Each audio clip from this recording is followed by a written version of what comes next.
Deborah D, and it's the Rebel Podcast, and my special guest here today is Waylon.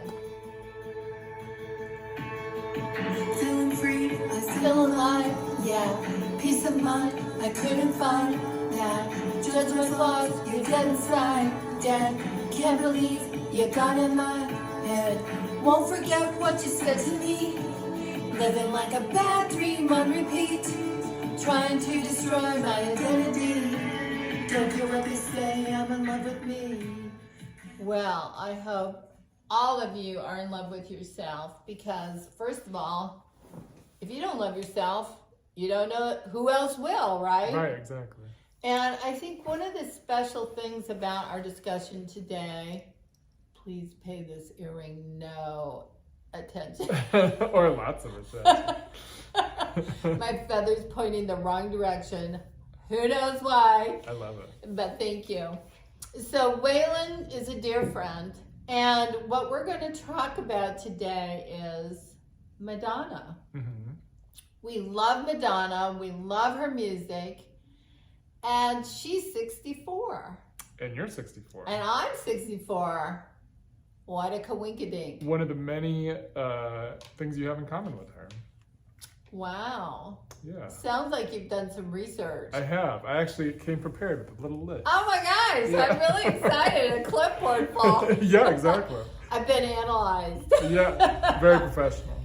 And so what I love about Waylon and, you know, his outlook on life is that he's such a positive person. And I think that's really fun. And I love that. And he loves my music. And so we share a lot of ideas and energy when we share our music. And we, you know, we talk about our feelings in music. Music is so powerful. So you love music. Oh, yeah. And you love all kinds of music. But I really am honored that you have listened to my music. Oh. And that you enjoy it. So I thank do, you. Yeah, absolutely. Thanks for making it. Oh, you're welcome. And let me just say this. For anybody out there who thinks that my music is a joke, when you make music, it's a very expensive proposition. Mm-hmm. And it's almost like giving birth. It doesn't happen in a second. Right. And it takes a lot of time and talented people to put out an EP or an LP, not to mention even just one song. Yeah. Well, not to mention the videos and you know, just coming up with inspiration for everything. You know, that's a huge undertaking. And every one of my songs has a story behind it. And, you know, my song comments, you know, all the comments you get on social media, right? And it's like trying to have fun with some of this stuff. You can't take everything seriously. Right. But the other hand is when you've had a bad relationship or a bad job or a bad boss, I have a song to go with any of that occasion. Yeah. So you can pull up YouTube and go into a Deborah Danielson music video, and you could probably find one for your occasion and just say fuck it and have something to drink and have a great day. Yeah, exactly. Yeah, that's absolutely true. So Madonna, let's talk about her. Okay. I've been practicing Madonna lately. Yeah, you told me. La Isla Bonita. Yeah. And I love how she does a mixture of Spanish, you know, Espanol and English. And I just love how she says, you know, so she went on vacation. She had a house. Maybe she still does, I don't know. But my vocal coach lives in Barcelona. And they all love Madonna over there. Oh, yeah. She's international. She's had a house over there for a long time. But anyway, she came one summer. And she spent time on one of the islands surrounding Spain. And they're beautiful. There's no doubt about that. And I can't wait to go there. I'm so excited. I want to go there and enjoy it. And so anyway, she went there. And she supposedly had an affair, a love affair while she was there. I could see that. Yeah, I could see that too. So I love her song La Isla Bonita. Yeah, El Dijo Te Llamo. Do you know that was probably the first song that I had a recording of hers because my sister recorded it off the radio. Mm-hmm. So then and she recorded on, a tape or whatever. And then I recorded her tape onto another tape. So that was... Talk about degradation on the signal and the quality, right? Yeah, it probably wasn't the best quality, but yeah, that was my fanaticism about Madonna. I guess at that time I was so into it. It's a beautiful song. Yeah. And if that don't get you up and dancing and moving and feeling sexy, I don't know what will. Yeah. If you don't feel sexy when you listen to that song, check your pulse. Right. It's just something's not going right. Yeah, definitely. Yeah. My first recollection of that song was my parents drug me down to an island, but they took me down to the Yucatan Peninsula, and it was a super hot day, and it was, we went to the Islas of Mujeres, and so my dad wanted to see sharks and whatnot, so we did. And we had a little bit too much, I guess, bouncing around on the sea, and they were serving margaritas, and some people were not feeling good. I didn't have anything because I was pregnant. Oh. But it was beautiful, and that song was playing. So I just remember, the island breeze. Mm-hmm. I remember the ship and the water and my family, and it was fun. It was really a fun song, but that song played literally on the Yucatan Peninsula the entire time on our vacation. Oh, wow. Yeah. So tell me what your favorite thing is about Madonna. My favorite thing? I don't know. I have a lot of favorite things. I always like that she pushes boundaries, mm-hmm. which I feel like you do too. Thank you. But, just not following what everyone thinks that, what society thinks you should be doing. Mm-hmm. And it's funny you mentioned Spain.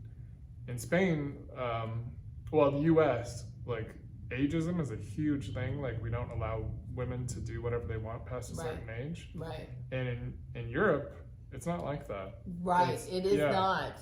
And I don't know why, as a country, we feel that there has to be this limit on what you can do past a certain point, because if we're lucky enough, we're going to get there. I honestly can't believe it, to be honest. Yeah. I mean, it just blows my mind. And I've lived and worked in Europe, and especially in France and, the Western European countries, nobody ever made me feel like I wasn't respected. And so to come home and to hear, oh, well, you're too old, you're too this, you're too that. Right. Yeah. And I'm just like, wow, where does that come from? Yeah, and it's anybody that's over, 35 or 40, and that's young. I mean, that's not... Totally young. You get those comments and it's like, where does that come from? Why would you want somebody to stop, having fun at a certain age? Well, I'm just going to share this. Here's my attitude about age. Age is not relevant to me. Mm-mm. As long as you have a good attitude and you hang out and you do fun things that help the world become a better place, I think your age is irrelevant to the situation. I have people in my genealogy tree, grandmothers and aunts and that kind of thing. And the oldest one has lived to be 103. Wow. At 102, one of my aunts wrote on a buckboard. Oh, yeah, you told me. Yeah. And, I'm just like, hey, if she can write on a buckboard, have the reins and go for it, why not? Yeah. 102, I love that. So, since I'm only 64, I feel like I got a lot more to achieve. And I think Madonna embraces her age with elegance, but so does Sophia Loren, and so does Jane Fonda, and so do a lot of other women. But there's also men, there's presidents, none of the presidents that I'm aware of are too young anymore. Right. Yeah? Definitely not now. No, not now. And you know, I gotta tell you, there's a lot of male actors that are our favorites that are older. Yeah. That I love, and they draw in a lot of box office. So why do we think that there's some kind of expiration date on people if they get 50 or older? Especially like entertainers. There's no expiration date on talent. You No. know, or inspiration or anything like that. Like why should you stop at a certain point? Right. I think the older you get, the better you should be getting. Right. I think you should be doing more. You should be making the world a better place, a happier place. And guys, that's your time to give back. Yeah. Which she does. She has an orphanage, I think, in a hospital in Malawi, and Wow. she has donated like millions of dollars saving AIDS orphans and other orphans. So yeah. That's really good. Yeah. Yeah, making other people's lives better. So I would just challenge you guys today, you know, just even if you're older, especially if you're older, don't take the rhetoric that somebody pumps out and believe it. Right. Believe about yourself whatever you want to, because whatever anyone else thinks, that's their business. You know, it's not yours. That's their problem. Right, yeah. Exactly. So if you want to have long hair and you're 95 years old and you want to wear a mini skirt, hey, that's cool. Go do it. Just be careful. Wear flats, I would say. Yeah, that's true. Good point. Yeah. So, tell me, what's your favorite song that I sing? Do you have a favorite? I like Going Off Tonight. Yeah. Deb's OG is also a classic. Oh, I love Deb's OG. Yeah. That was the first song ever that we recorded, and MTV gave us 48 hours to write the song, record it, and shoot the music video. That's amazing. 48 hours. Wow. Yeah. But sometimes the best things are made in, with no time, when it's just like spur of the moment.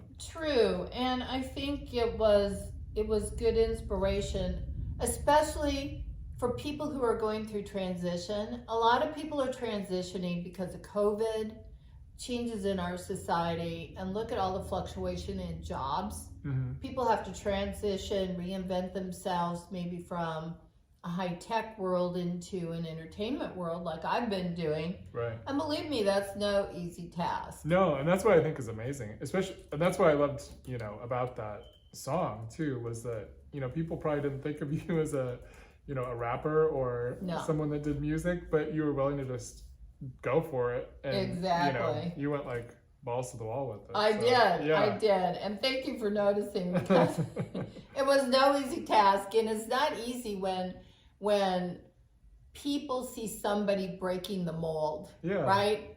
If you want to go do something different that nobody else has done before, some people really have a challenge with that.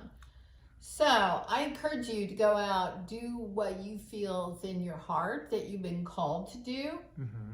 Everybody has a purpose, and if mine's to inspire people, I would love to do that. And I would love for you to tell me how I inspire, right? Right. So please go out, find your purpose, understand what that is, and know that you're very special. Now, a little bit of Going Off. In the parking lot, 5 years better, talk a lot. Walking the spot like a centerpiece. Got all the men trying to shoot a shot. I'm hot like 100 degrees. wanna cut me up like the police. Her man trying to come onto me, stop. The dog of the beast. You talking that?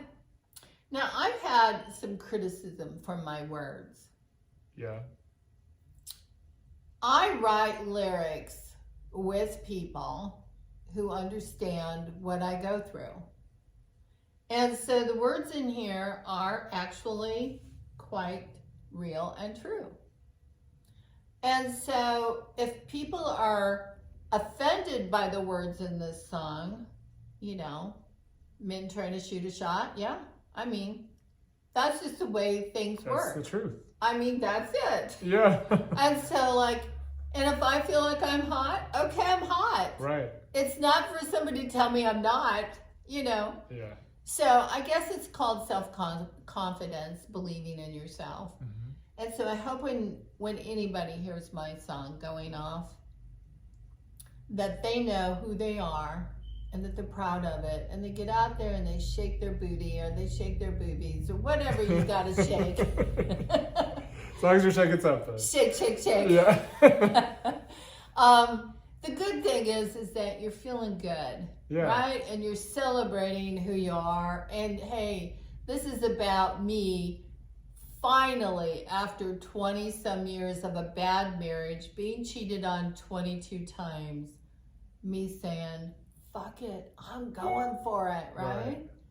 And now I'm finally ready to date again. So that's what this song is about, going off. It is about celebrating that I finally overcame. Yeah. And realized who I was and that I was valuable. So what's wrong with that? I don't know. Some people, like, if they see someone with self-confidence at all, it's like, it's just a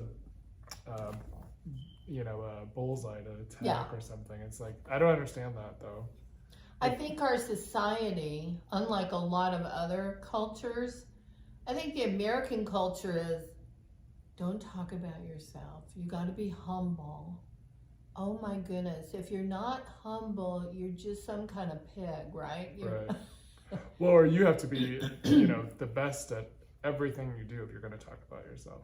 Everything about you has to be perfect if you're going to talk well, about who's yourself. perfect? I don't even know. Like if you even talk about, if you even, and especially for women, like if you're, let's say you're a really accomplished lawyer, you have to be beautiful.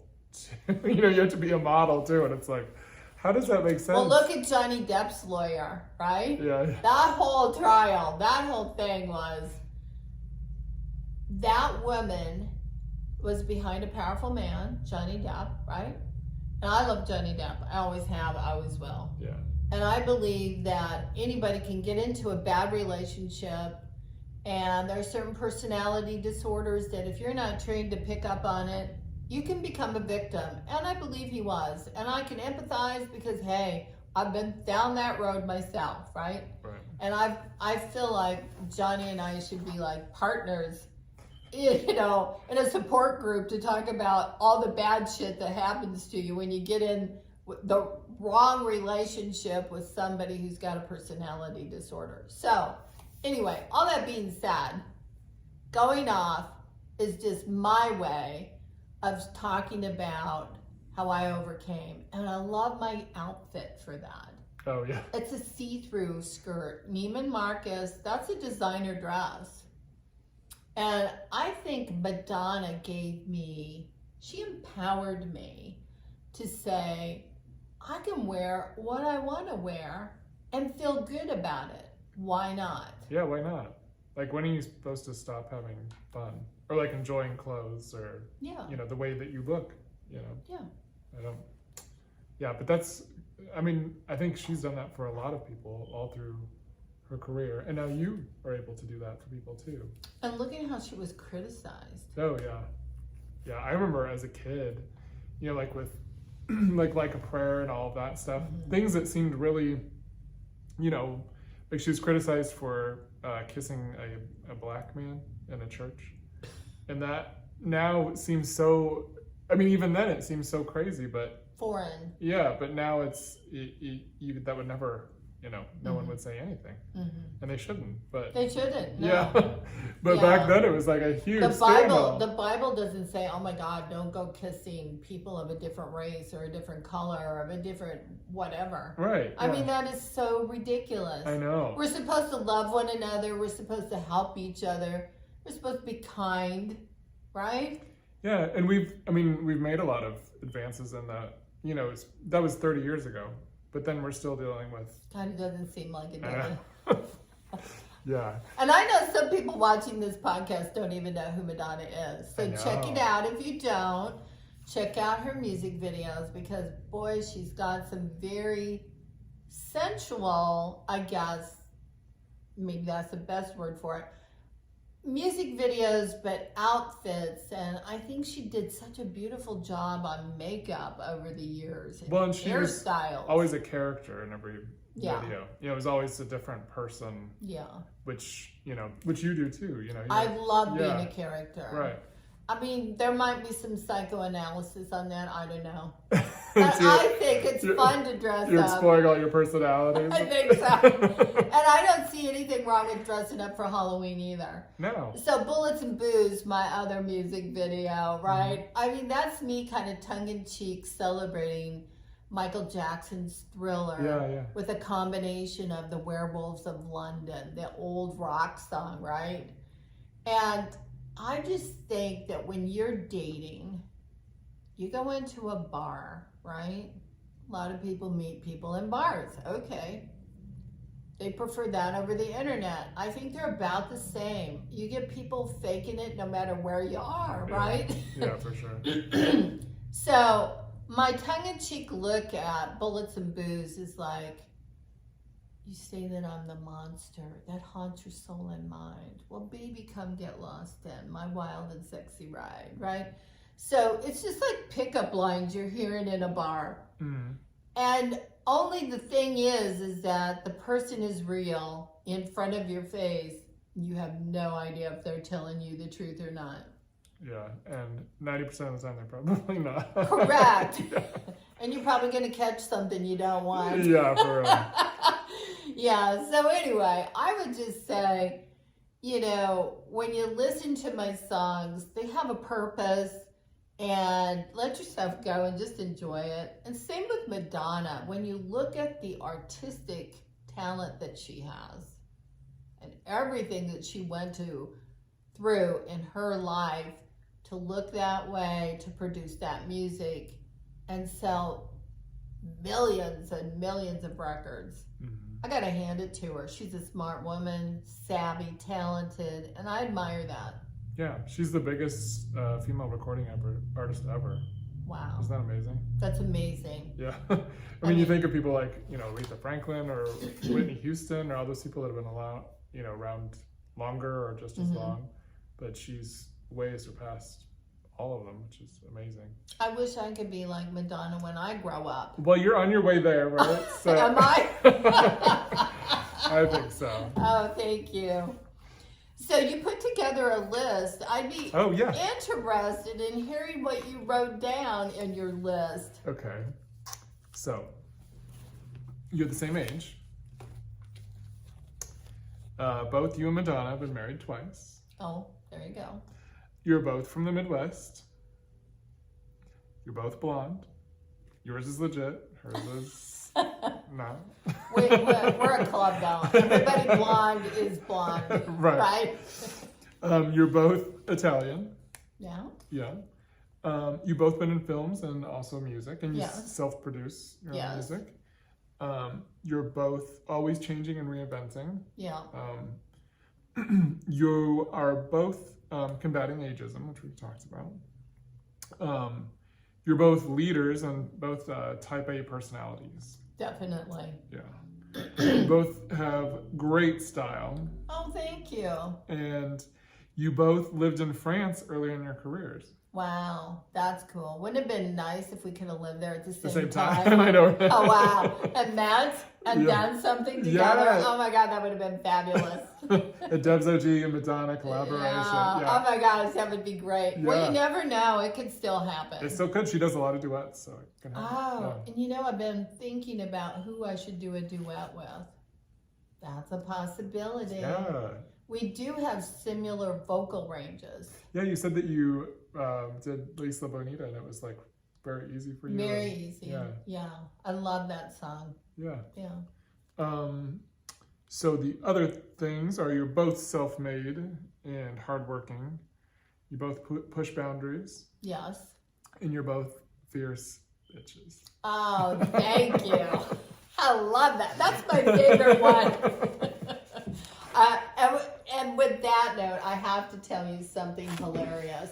So I was getting some antique woodwork the other day, big, heavy pieces, and I needed help moving it.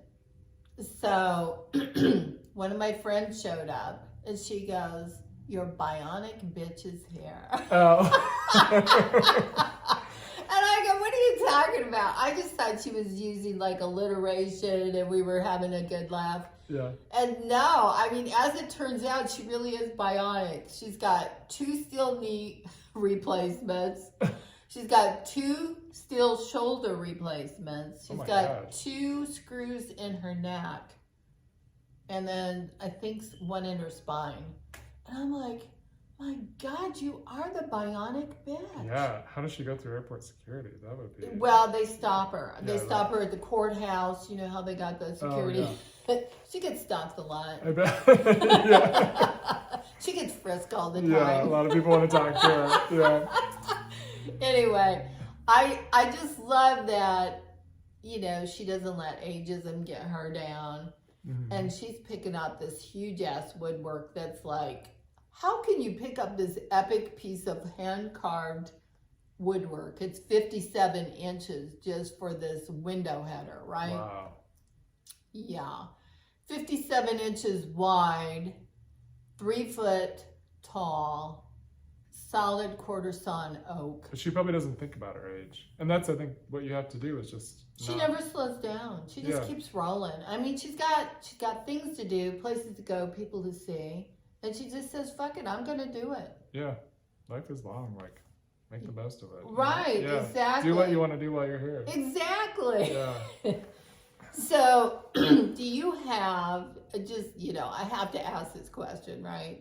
And I'm sorry about the changing shadows. Oh, yeah. It's just like the sun progressing in the hemisphere. Yeah, we do it with the And sun. all the solar flares going on today. So, it's a magical moment. That's right. So, what, if you were going to put together your combination of dream songs between Madonna and Debra, what would you do for like two songs that you think would be great if you were on an island somewhere and you needed like inspiration? I think, well, for you, like going off, I think is, but I love the I'm in Love with Me song. I think I just think it's a beautiful song. Thank you. Yeah. Her, Madonna, I don't know. I always go back to, there was a song that came out in 92, which no one really knows that well, but it's called Deeper and Deeper. And it's about it's supposedly about a young kid. It's a dance song. It's kind of like Vogue. Yeah, but it's about, I love Vogue. Yeah, but it's about coming out of the closet. And so I loved that song when I was like 12 when it came out. Yeah. And then when I like learned what it was about, then I was like, I loved it even more, you know, of course. Yeah, but right. Yeah. So do you feel like she empowered you and gave you courage to be who you are? Oh my gosh, yeah. So I mean, everyone that I know, or all my friends and family know that I love Madonna, but one of the biggest reasons why is because, so imagine being, like for me, I was like a young gay kid living in the Midwest. Everyone around me was saying, you know, gay is bad, like, you know, that you're going to hell, all this stuff, everything, even the media was, you know, saying that. But then the most famous woman in the world at that time, and the most popular woman on the radio. Oh, big seller of music. Huge star. Yeah. Said, and in an interview said, you know, it's okay to be gay. These things aren't wrong.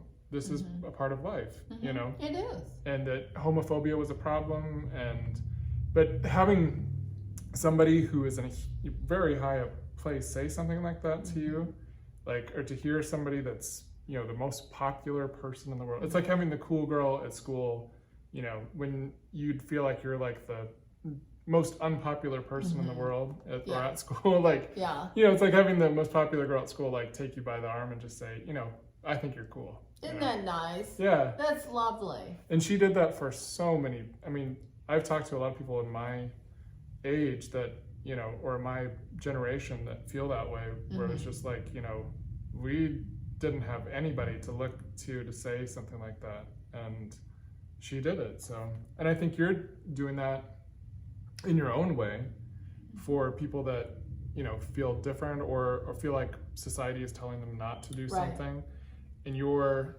you know, giving people the power to do that, or the inspiration to do that. I think it's great. Yeah. I think anybody who can stand up and be strong and say, I'm going to be who I am, and not put up with people railroading you, shaming you, putting you in a box that you're not happy in. Right.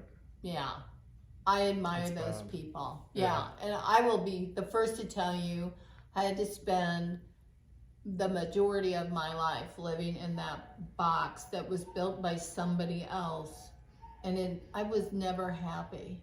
And my dad told me one day, this is the first time my dad, who I admired, right, and loved deeply and dearly, but I graduated from high school and I was looking for my first job.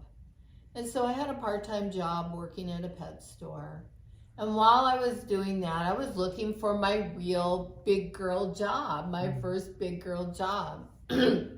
So I was working at a job. It doesn't matter what it is at this moment. But I came home and I told my dad, I can't work there. He goes, why not? I go, because I hate it. And do you know what my dad said? What?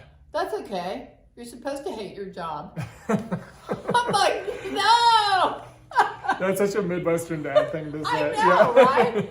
And back in that generation, they were taught that that's what it was. Life is miserable. Yeah. You get up, you do your duty to your family, country, and God, and then you die. Okay. So I looked at my dad. And bear in mind, I never talked back, because in my house, you'd get knocked into next year. But this one day, I was so upset. And I couldn't believe my dad said that, because my dad was always inventing things and doing crazy experiments and teaching me about science. So I didn't realize that the world had all these boundaries around women or people, certain kinds of people, right? So here's my dad saying this bullshit to me for the first time in my life. So it was like getting slapped upside the head, right? And I go, no, I'm not going to live that way. If you want to be miserable, if you want to regret your life, go ahead. I'm not going to do it, by God. I'm going to go do something I like, I enjoy, and I can have fun at. And that was the last time my dad ever tried to tell me I couldn't go for my dream. Oh, yeah.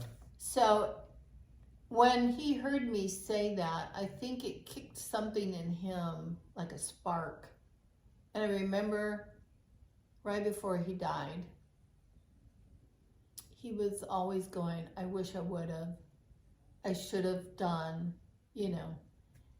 And he was such a smart man. I just feel like he felt like he had to take care of his family, that he couldn't put himself first. He couldn't enjoy something that he had dreamed of, you know. And it made me really sad, because if anybody could do it, I knew he could do it, right?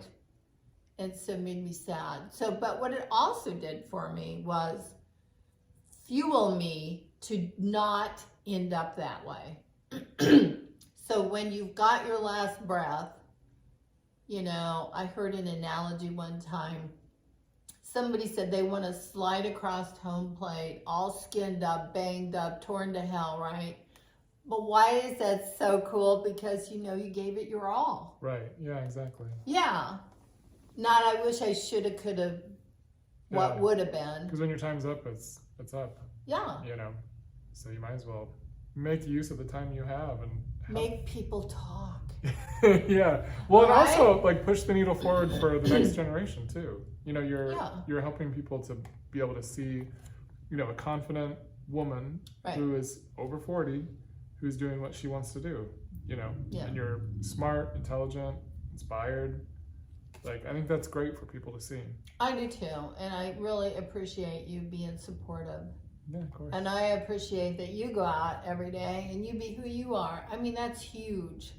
And I wish more people could, you know, have the courage to do that. And I'm glad that you do that, because there's people secretly watching each one of us, trying to figure out how that one thing in you that they really want, how they can be like you that way. Yeah, that's true. And so, thank you for inspiring me today. I really appreciate that. Yeah, of course. Thank you for having me here. This was fun. It's been fun as always. Yeah. And so, I'm going to inspire you by saying, if you haven't downloaded my Rebel album, if you haven't been inspired yet, Do it. go do it. Yeah. Be good to yourself, right? Right, definitely. Ciao. Bye.